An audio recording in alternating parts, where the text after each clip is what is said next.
Who are you? No, seriously, who are you? How do you identify yourself as a person? What defines your being? How do you find your place in the world? What makes you, you? And what's this identity politics we keep hearing about? And why is it the site of so much toxicity? And why is everyone so touchy about identity and easily offended, it seems? It all seems so emotionally charged and impossible to apply reason to.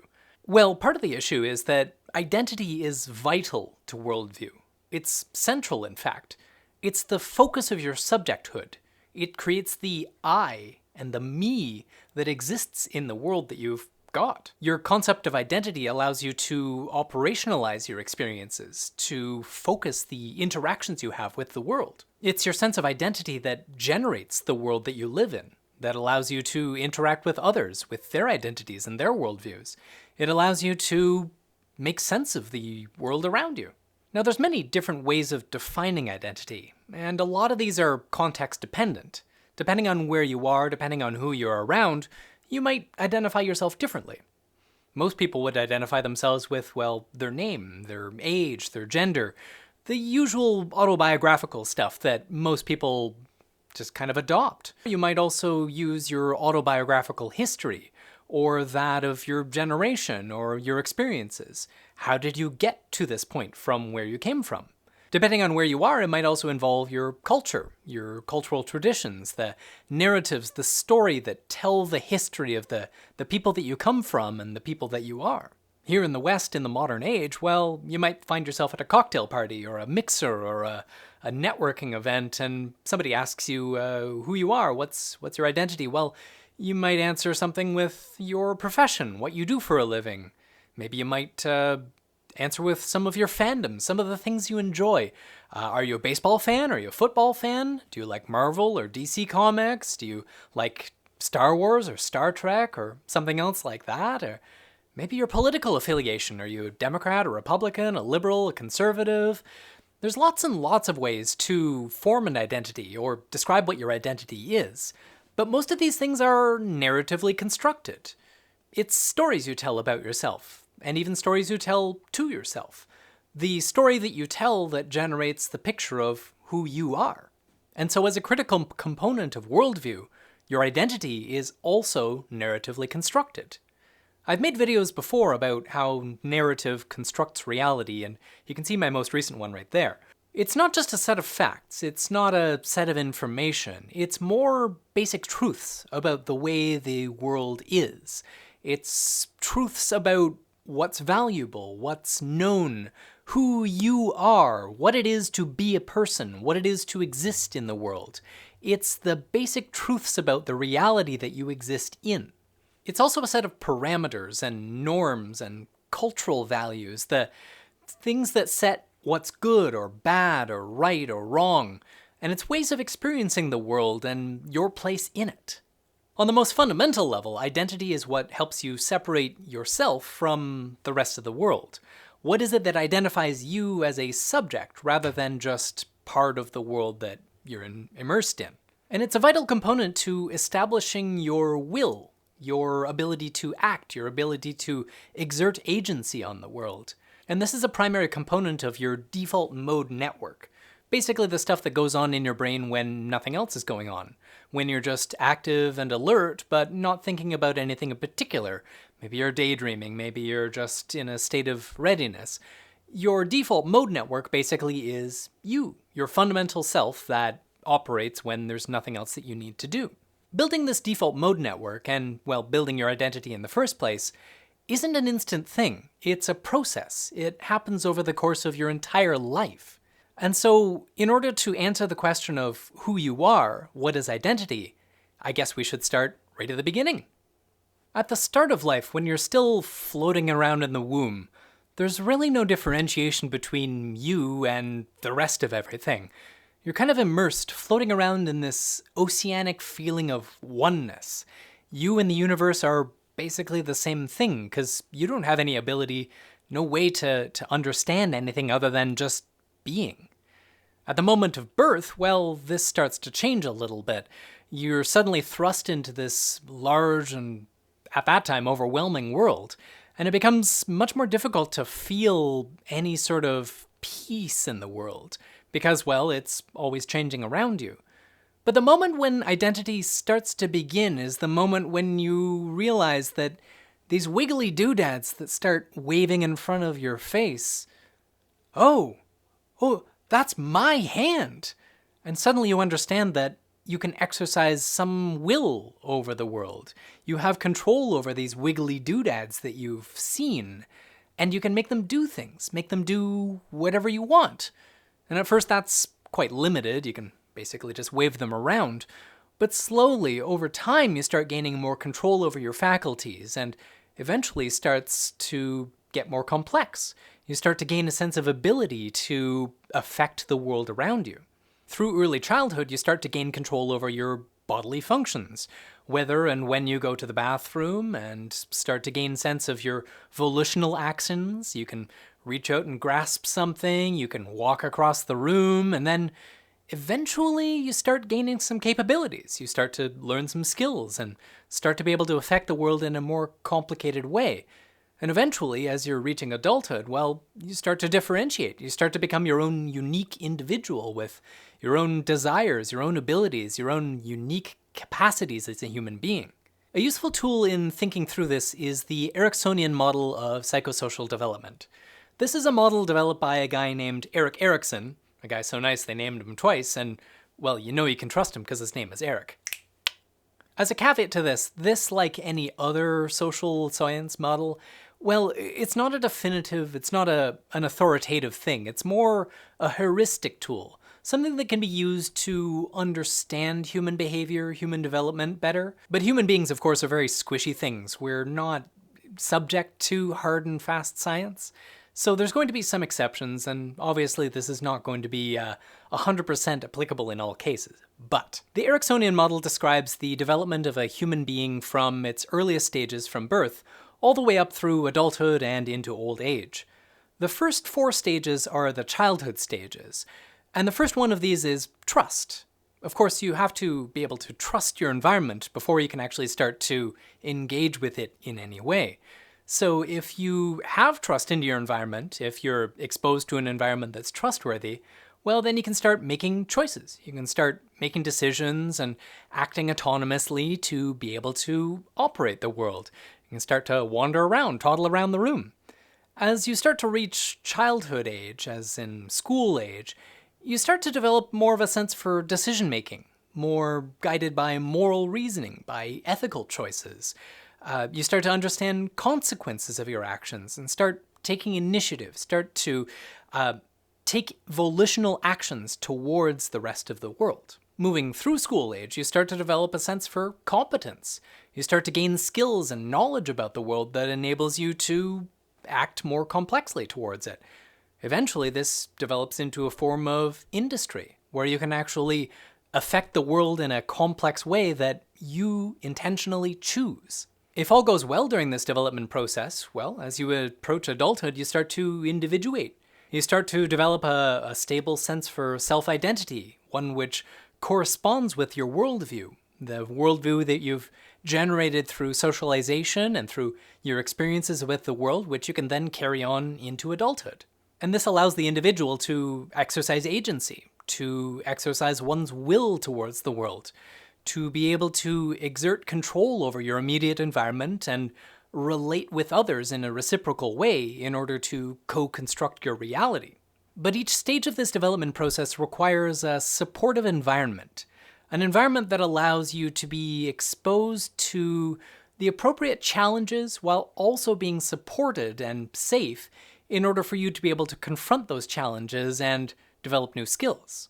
In an environment that's not challenging enough, well, you'll stagnate. If there's no stimulation, if there's no reason to proceed in development, well, you'll just stay in an infantile state of hedonism and just never develop into an adult. If, on the other hand, the environment you find yourself is too harsh or unstable or overbearing or restrictive in some way, well, it could lead to a dysfunctional form of development. The developmental traumas that people experience often cause their adult self to be damaged in some way. And the coping mechanisms that you develop in order to protect yourself from the traumas, well, those carry on in inappropriate ways, and you end up continually defending yourself against the world, even if it's not appropriate. In order to proceed into the next stage, you first have to get through the stage before it. And so if you fail to develop a skill from a given stage, the next stage gets a bit more difficult. In fact, it might end up getting a little confused. It may become chaotic because, well, you haven't developed the skill before it, the basis on which you're able to confront the next challenge. So what are these developmentally supportive influences? What is it that causes you to develop? Well, obviously the first thing is your parents, your immediate family, the people in your home. It's the people that are able to give you a sense for safety and nurturing in early childhood, to feed you and protect you and keep you warm and all those things that allow you to get through the earliest years of your development. And once you've established that trust in the world, well, you can start to explore a little bit. You can start to toddle around the house and play with the cats and things like that.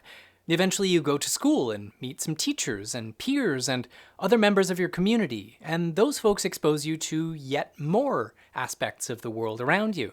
You can learn lessons that your parents can't teach you, and you can start to learn to mediate your relationships between yourself and your peers and with other people out in the larger community. And overall, these influences, these interactions with the rest of the world, involve the reality configuring narrative that is dominant in your society. The cultural narratives of your society are basically your toolkit for building individuals. It's the means by which to co-construct reality with others who share those identity markers, who share your cultural narratives. This can include your language, your kinship bonds, your allegiance, who we are, all the relationality between others, the cosmology, where you see yourself in the universe, what the basic framework of facts about reality are, and also aspects about what it is to be an individual. How much responsibility does the individual bear? How much responsibility do we have to our community? How much free will do we have? Or do we have free will at all? Do we have choices, and what are those choices? What's the value of those choices? This could be a religious narrative, or it could be a secular narrative. It could be cross-culturally variable, or it could vary within your culture. And a major component of this narrative, of this worldview, is, well, ethics. Your moral reasoning and the framework for ethical logic comes out of the values that these worldview configuring narratives give you. Questions of what is it to be good? What is a good thing? What is valuable? What's the logic for weighing between ethical dilemmas? Is this more important or is that more important? The development of moral reasoning parallels that of personal development itself. And to better understand moral reasoning, we can use Lawrence Kohlberg's model, who is in turn adapting Jean Piaget's model of moral development. Kohlberg's model has three main stages. The first stage is pre-conventional moral reasoning. This is basically just rule following. You've been conditioned to follow rules based on the threat of punishment and the promise of reward. It's basically operant conditioning, the same thing you do to train a cat. And as the stage progresses, you start becoming oriented towards instrumental moral reasoning. What's in it for me? What's the best thing for me to do? Well, usually that's to follow the rules because, well, you get rewarded when you follow those rules. This leads to the second stage, which is conventional moral reasoning. This is basically rule following in order to be a good boy or a good girl. This is where you start to develop a sense for what the norms of society are and start to learn to follow those rules in order to conform, in order to be part of a society that functions by following the rules. This establishes the sense for what good is, what it means to be a good person, what it is to follow the rules and why it's a good idea to follow those rules. A respect for authority figures, a respect for law and order, and a desire to do what is good, because you're a good person, you want to be a good person, so you do what you're told. This is what we could refer to as a heteronymous orientation for moral reasoning. Heteronymous meaning that it's coming from outside. Someone else or something else is generating your moral reasoning for you, and you're following those rules. But as we approach the third stage, post-conventional moral reasoning, we start to change to autonomous moral reasoning, where rather than getting our rules from outside, we start to get our rules from inside. We've got a sense for the world, we understand what's going on, and we're making our own decisions in terms of what we want to do, what the right thing to do is. And at first, this is the transition towards being oriented towards others. You understand the mental states, the needs, the desires of other people and the world around you, and well, you're acting for them. You're doing what's right for them. But later on, it's a transition towards universal justice, principles of universal justice, where rather than simply being oriented towards yourself or to someone else, you're being oriented to what is right. And obviously this isn't clear-cut, this isn't cut and dry, but this is different for everyone. And so it involves an in-depth process of negotiation, internally and externally, in order to discover what justice really is. Not everyone is universally consistent in terms of their application of justice. I know I'm not.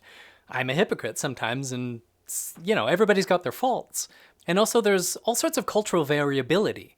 Depending on what culture you're part of, depending on the worldview that's generated in that culture, what is right, what is just could change. Could be different between a Western culture versus an Eastern culture. Canada and the United States might have different values for that matter, even though we're fairly similar in terms of all other things. There's a thought experiment that's used often when discussing moral reasoning and ascertaining the moral reasoning of individuals, called the Heinz dilemma. In this thought experiment, you've got a guy, his name is Heinz. He's living in this small town. It's the middle of winter, and so the town is cut off from the rest of the world. There's no way to get in or out. And, well, Heinz's wife, sadly, she's sick. She's got a rare form of, cancer or something, and she needs a specific medicine, a special medicine that if she doesn't get this medicine, well, she's definitely going to die. Fortunately, there is a pharmacist in town, the only pharmacist in town, and, well, he has 1 dose of this medicine. If he can get that medicine and give it to his wife, well, she'll live, everything will be fine. But the problem is, the pharmacist is charging an arm and a leg for this thing. Heinz doesn't have that kind of money. He tries everything. He tries bargaining with the pharmacist. He offers to work off the debt. He tries absolutely everything. There is no way, though, that this pharmacist is going to give him that medicine for anything less than the asking price. It's absolutely impossible, don't try and cheat, for Heinz to get this in any way. So the question is, the dilemma is, should Heinz steal the drug? This is obviously a binary answer. It's a yes or a no. But the binary answer isn't actually what's interesting about this experiment. When you ask someone this, what's really interesting is why? Why is it that you've chosen the choice that you have? There's all sorts of justifications for either answer. Someone answering no might be following conventional moral reasoning. They might be thinking, well, stealing is against the rules, and, well, you can't break the rules, so he shouldn't steal the drug because he's a good person. On the other hand, somebody might answer yes because, well, Heinz's wife's life is on the line, and no matter what the cost of the drug is, his wife's life is worth more than the cost of the drug. There's probably some way to solve the problem later, even if Heinz has to go to jail for it. His wife's life will still persist. But there's other reasons to answer yes as well.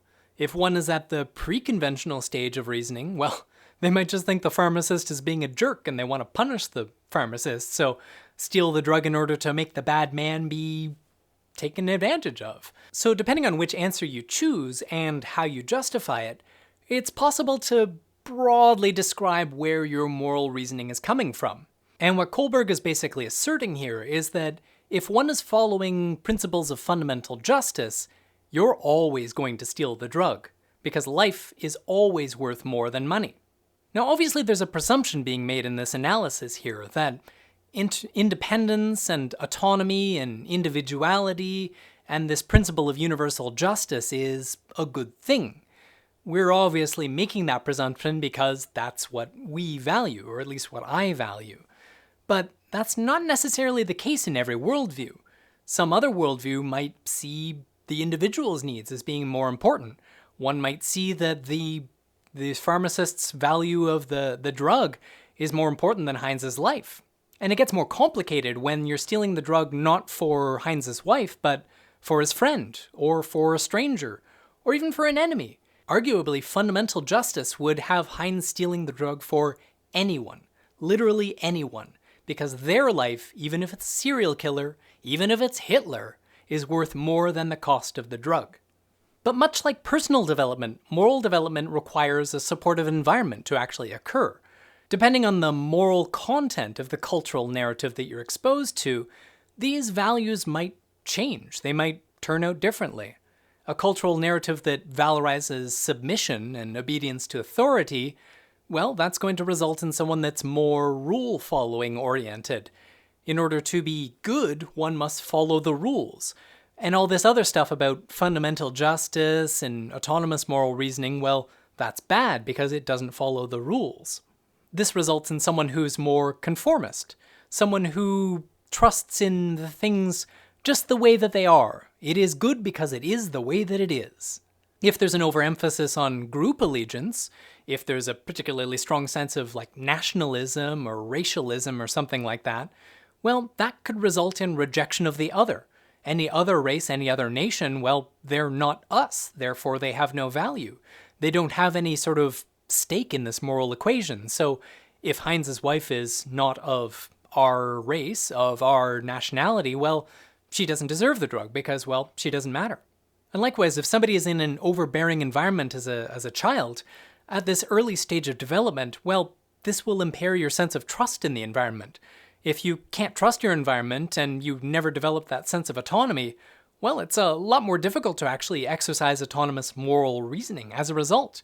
This could result in a permanent orientation towards punishment and reward. You're always looking for what's good for me and oriented towards pure hedonism for that matter. There's something very familiar about all this. With all this in mind, we should probably inspect our socialization process here in the West. Your early childhood is obviously highly variable. It depends on who your parents are, depends on where they live, depends on their socioeconomic status. Depending on whether one or both parents has to work, you're going to be exposed to more or less of your parental influence. Maybe you end up with a babysitter most days.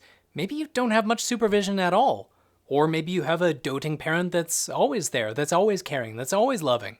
But this case is relatively rare, and rarer still anymore is one's exposure to extended family, to an ambient community around you. It's often said that it takes a village to raise a child, but that's very rarely the case anymore in contemporary the United States and Canada and North America generally. Oftentimes children are isolated. They're left to their own devices or that of their siblings or a small group of people perhaps. Or oftentimes they're occupied, handed a screen or set in front of a television in order to occupy them, in order to give the parents some breathing room, which I understand. It's difficult being a parent in this day and age. There's not a lot of supports, and thus this issue. All this is happening on a cultural background at the same time. One of the earliest lessons that parents teach their children is don't talk to strangers, don't trust strangers.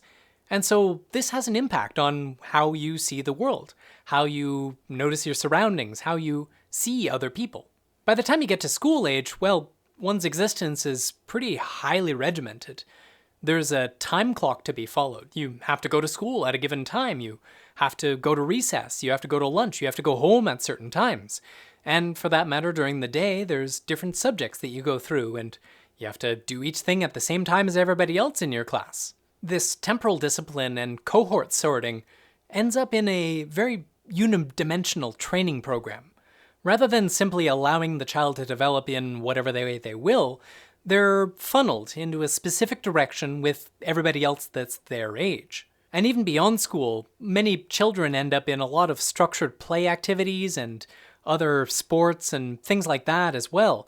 There's very little time left for just free creative play and definitely very little time left for boredom.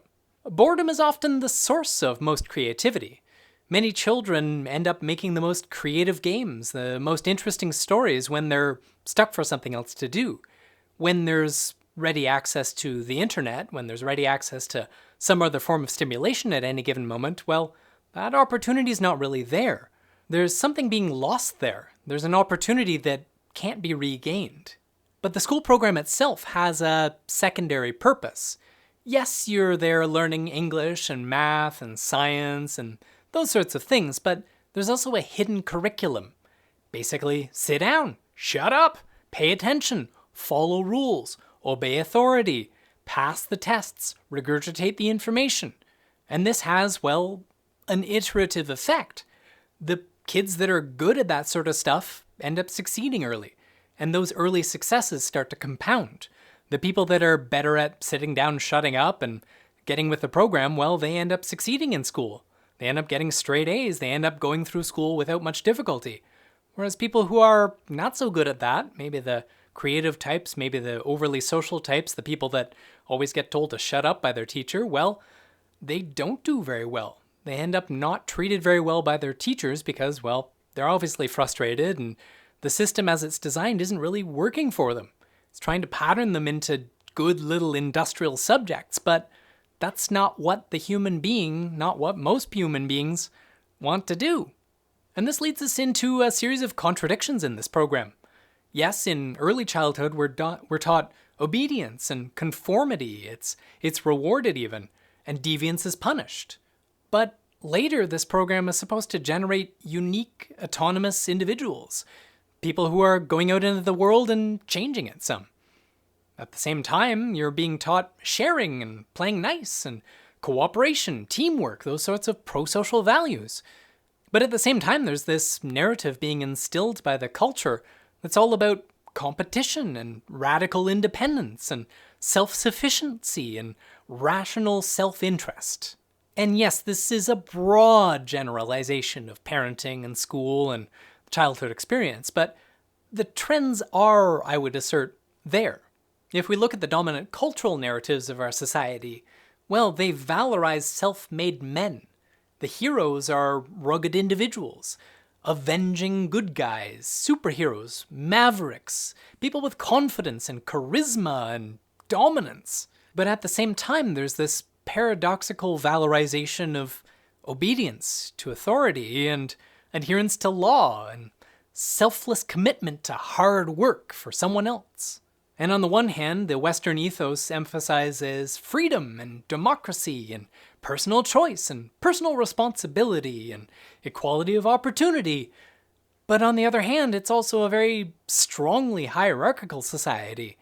It's got inherent inequalities, and most people who succeed are just there because of dumb luck. And, well, through these narratives, we're meant to feel identification and allegiance with the ultra-rich elites, as if we ourselves are ultra-rich elites. We just haven't yet discovered our fame and fortune. This is what would be referred to as false consciousness. It serves to conceal the exploitation that's happening, the way that we're being exploited for our labor, by picturing us as the bosses, as the people who are actually in charge, even though we're not. And since the neoliberal age of the 1970s and beyond, well, this process has gotten even stronger.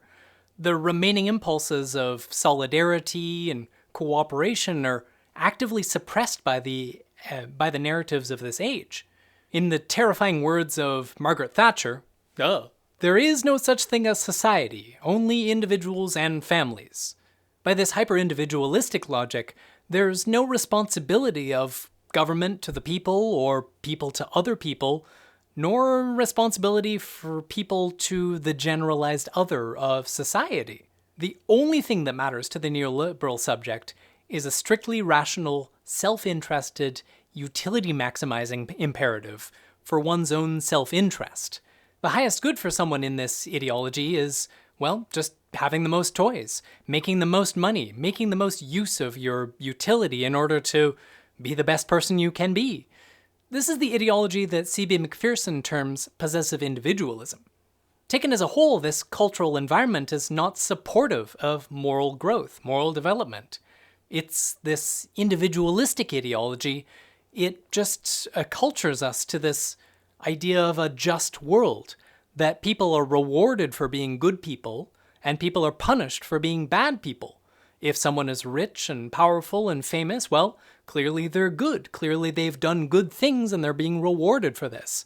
Whereas if somebody is poor or sick or dead or anything else, well, they're clearly deserving of it. They clearly are not good people, and therefore they deserve to be punished with sickness or poverty or death or whatever else. But obviously this isn't true. This just world hypothesis is a fallacy. And, well, when one recognizes this fallacy, when one recognizes that this is a lie, well, it damages one's trust in the world. It serves as a form of trauma.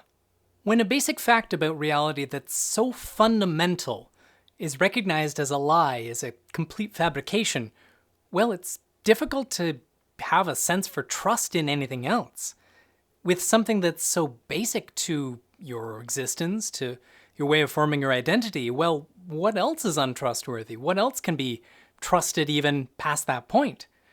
This is basically a recipe for a messed up, scattered, decoherent form of identity where you never really develop past the stages of moral reasoning, past the stages of personal development into full individuation as an adult. The worldview this generates is incoherent. There's no real sense for belonging or truth or a stable sense of identity. It's uncomfortable. It's confusing. It's debilitating even.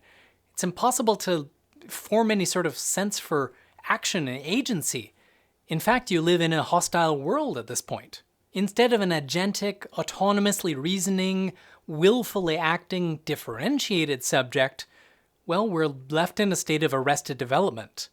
It's difficult to feel a sense for agency and act willfully when you don't know what to believe, you don't know who to stand for, or what you even are. The intrinsic desire for knowledge and a sense of agency and belonging, well, there's gaps in this narrative, and those gaps are filled with commodities and various traps. Instead of a robust, fully formed individual, you're rendered into just a facsimile, some copy of an individual with a fake story to go along with it. Whatever you do for a living ends up standing in for who you are. The commodities that you consume, the fandoms, the brand loyalty ends up standing in for personality characteristics. And that sense for belonging and allegiance that we all crave, well, it gets taken in by shared identity markers, people who share those same commodities that they consume. And this generates a hyperfixation on basically just superficial identity markers. It doesn't really matter whether or not you're a Star Wars fan or a Star Trek fan or an Android guy or an Apple guy or Bulls fan or some other sports team or really even your nationality. Rather than a general allegiance to humanity in the world at large, there's this obsession, there's a fixation on just these little things that differentiate us from one another. And this also generates an obsession with keeping ahead in the perceived social hierarchy. Rather than desiring to see all people lifted up, rather than wanting to see compassion and care for everyone else, one becomes more obsessed with hostility towards one's perceived inferiors, trying to keep up with the Joneses by keeping the Joneses down. At best, this influences our moral reasoning towards rational self-interest, trying to benefit one's own, but at worst at the cost of anything else. With an identity generated by a worldview in which everyone is selfish, rationally selfish, well, it leads to a sense of universal cynicism. Everybody, therefore, is out for their own best good interest, and nobody would want to help anybody else, so therefore, why should I help anyone else? The prisoner's dilemma is illustrative here, where if you and your friend are arrested and brought into an interrogation chamber, and you're told, well, if you rat on your friend, well, you'll get off and they'll get a bunch of jail time. If your friend rats on you, the opposite will happen. But if you both rat on each other, well, you're going to jail for a very long time. If neither of you rats, well, you both go free. The best outcome statistically is nobody rats on anybody else. Nobody says anything and therefore you all go free. But on the other hand, if you think that the other person is going to rat on you, well, the best option is actually to always rat on them because, well, if they rat on you, well, you're both going to jail. This results in a hedonistic self-absorption. We're unwilling to make even minor personal sacrifices in order to help the generalized other. See what's happening with the COVID pandemic, for that matter. People are unwilling to sacrifice just a little bit of personal inconvenience to wear a mask, to socially distance when necessary, to make those little sacrifices that can protect literally thousands or hundreds of thousands of lives from this rapidly spreading virus. And this worldview is accompanied by a zero-sum system of valuation. This false equivalence between the material and the vital leads to this radically antisocial social norms. If one lives in a world where my benefit has to come at someone else's expense and someone else's benefit always has to come at my expense, well, obviously I'm going to do everything in my power possible to benefit myself, even if it means hurting other people. As human beings, we have this intrinsic need for self-transcendence, to be able to move beyond the self and feel part of something greater than one's own self, one's own little life. And this fixation on superficial identity traits, it hijacks this sense for self-transcendence. It turns it toxic. Rather than self-disillusion, it becomes obliteration of the self, obliteration of the subject in order to gain some sense for belonging. Rather than an individual with hopes and desires and dreams and a personality, is turned into a dividual, a data point, an economic flow within a manageable system. And the norms and values of the information and social media and attention economy amplify this process. Attention is currency in this age, and so the self feels compelled towards self-branding, self-aggrandizement, self-marketing. I'll get more into this in a later video, but suffice it to say that algorithmic consumerism shows you basically a mirror of yourself. Your choice is more of what you see, more of yourself. It self-amplifies you to the exclusion of any other growth. And what's worse, this narrative vacuum, the incapacity for a narrative that forms a fully fledged self, well, it makes one very vulnerable to seduction by con men and cults and autocrats and, well, addiction and compulsive behavior, compulsive consumption, that sort of thing. So how do we solve this? How do we build for ourselves a stable sense for identity? And how do we get a sense of general solidarity in the world? And how do we undermine the overriding influence of the commodified identities that are passing for real identities in our world? Well, again, here we're presuming that a communally oriented, pro-social, interdependent individuation is desirable, that this is our values. And yes, that's the position that I hold. We as human beings are necessarily social beings. From an evolutionary perspective, it's what made us survive, made us so successful. It's what separates us from the rest of the animal kingdom. We literally cannot survive this world without one another, society, and the environment. But when I say a communally oriented, pro-social being, this is not to say to lose oneself in the community, not to become selfless, lose oneself in service of the state or any other particular kind of powerful entity. This isn't selfless sacrifice or martyrdom that I'm talking about. It's a self-full, interdependent subject, one that is immersed in the social net in such a way that you yourself are an interdependent and integral part of the whole. We can find some clue as to this target form of subjectivity in Erik Erikson's later stages of development. The sixth stage, which comes after the formation of a stable identity, is that of intimacy, love. Now there's many forms of love, many different kinds of love, many ways that it manifests. Erich Fromm, another guy you can trust because his name is Eric, wrote a book called The Art of Loving, in which he describes many of these different forms of love and how we can operationalize them. Now, usually when we're thinking about love, we're thinking about, well, romantic love, or eros. This is the act of two people falling in love, and our cultural narratives are overrun with it.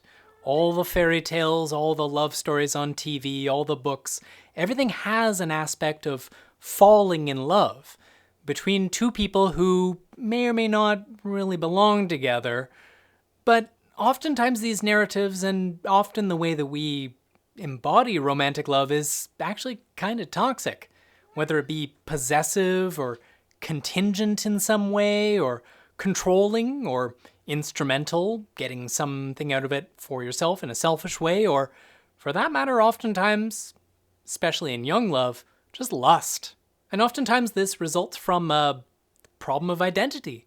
Whether it be one person or more likely both, this unstable sense of self and trust issues and an unfulfilled craving for agency leads to all sorts of unpleasant behavior, and an inability to understand one another for that matter. To attain healthy romantic love, well, it requires healthy self-love. One needs to have a healthy sense of self-identity and a care for one's own self in order to be even able to exercise that love towards someone else. But this self-love, it's not the same as narcissism. In fact, narcissism is a perversion of the drive for self-love. Without a stable sense for identity in the self and care for oneself, one is left with just defending oneself, trying to self-aggrandize in such a way that people aren't able to see the hurt and the harm underneath in order that they can feel safe. A real, actual, healthy self-love is born of an understanding and a consideration of subject formation, your influences, your needs, your drives, and a balance between the contextualization of self and others. Of course, people who aren't in this place can definitely work towards it together. One does not have to be perfect in order to attain love. It's possible to get there along the way. But there's a risk in this, in turning one's partner into one's therapist, or, for that matter, developing in a divergent way over the course of time. Or, even worse, one might end up becoming stuck in a loop, this unfortunate form of attachment that isn't really love, but mere self-preservation. When it's totally healthy, romantic love actually looks a lot like platonic love, the love of people who are not romantically engaged, but friends, true friends, people who are so close that that form of love can form and be indistinguishable from romantic love without the romance. This form of love is reciprocal. It moves back and forth, not necessarily in a symmetrical way, but in such a way that it's generative for both parties. This reciprocality is much like what's described in Erikson's seventh stage, that of care. The first form we usually experience of love in our lives is care, receiving care from a parent or a loved one of some sort. This is what enables our development. It allows us to actually develop a sense for the world, to develop into individuals. Giving care, though, also is generative for the carer. It involves the investment of emotional energy in this other being, this other entity that and allows oneself to grow in the process. When it's healthy, this form of care is neither selfless nor overbearing. Martyrdom is, well, pathological, obviously. It involves a lot of guilt, whereas dominance is a manifestation of a compulsion for control. This care doesn't necessarily have to be oriented towards an individual, and definitely not a child or a pet. It can actually be a steadily increasing sphere of care. One can start to, first of all, care about the self, but then care about the people around them, care about their community, care about the world at large, care about, well, everything. This expanding idea of what it is to be us eventually grows to include everything, all things. And this is what Erich Fromm refers to as mature love, brotherly love, or in other words, agape. It's an identification and a care and a general concern with absolutely everything. A universal, brotherly, sisterly love. Now this love is radical. It's actually downright an act of rebellion. This kind of love is incompatible with the rhythms of capitalism. It's incompatible with this rational, radical, individualistic culture that we've come to know and not be very happy with. The system we have is dependent on inequality and egoism and selfishness and alienation, but that system is threatened by a general concern, a universal respect and compassion for the world at large.